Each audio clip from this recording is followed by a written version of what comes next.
Não tem a ver com sorte. Tem a ver com esforço. O tempo todo as pessoas dizem que o mundo não é perfeito.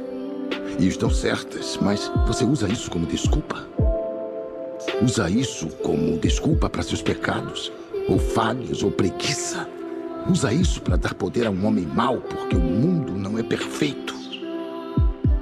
Ou você trabalha e tenta melhorar as coisas do jeito que conseguir.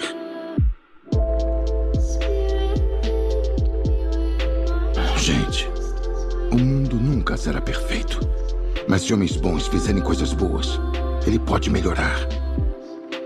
Todo dia ele pode melhorar. E isso faz parte do problema, filho.